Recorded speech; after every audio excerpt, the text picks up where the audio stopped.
உங்கள் கண்கள் அந்த முடிக்குமாரர்களை தேடுகிறது. ஆம் ராமா, அவசியம் அவர்கள் இங்குதான் எங்காவது இருப்பார்கள். சரியாக சொன்னீர்கள். முதலாவது போட்டி என்னவென்றால், யார் இந்த பறவையை பூமிக்கு கொண்டு வருகிறார்களோ அவர்தான் முதல் படியின் வெற்றியாளர்.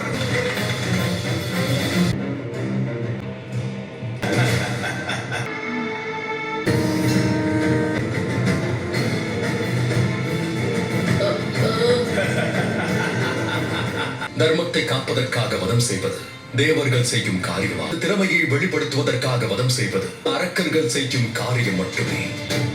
அந்த பறவையை கொல்லாமல் பூமிக்கு கொண்டு வர வேண்டும்.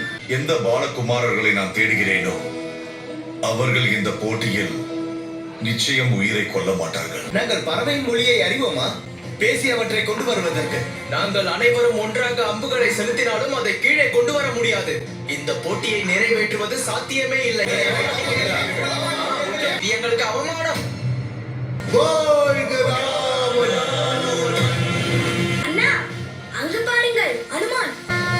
வாழ்க அனுமான், வாழ்க அனுமான். நம்முடைய பாக்கியம். முதலில் பிரபு ராமர், இப்பொழுது அனுமன் அவர்களையும் தரிசித்து விட்டோம். ராமநாமத்தால் பெருங்கடலில் பாறைகள் மிதந்தனவே, போட்டியில் கலந்து கொள்ள முடியவில்லை என்று சொல்லிவிட்டு சென்று விடுங்கள்.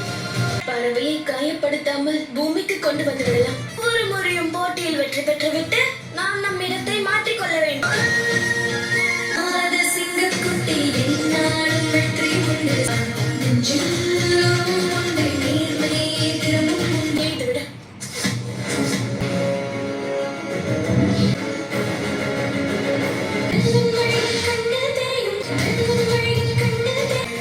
அற்புதம். இந்த கலையை பல வருடங்களாக காணவில்லை. பிரபு, உங்களையே மகிழ்வித்த இந்த வில்லாளர்கள் சாமானியர்களாக இருக்க முடியாது.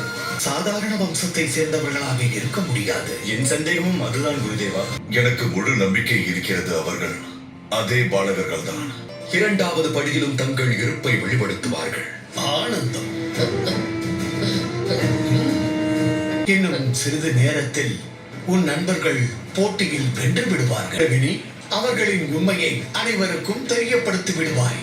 அதன் பிறகு நாம் இருவரும் கொண்டாடலாம்.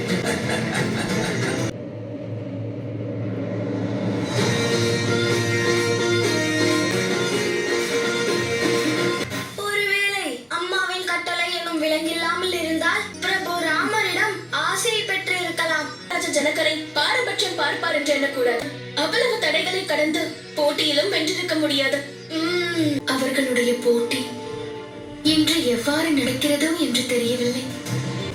ஒருவேளை அம்மா அவர்களை பார்த்து உண்மையை தெரிந்து கொண்டிருந்தால் போட்டியின் இரண்டாம் பகுதியை ஆரம்பிக்கலாம். இதில் யார் வெற்றி பெறுகிறார்கள் என்று பார்ப்போம்.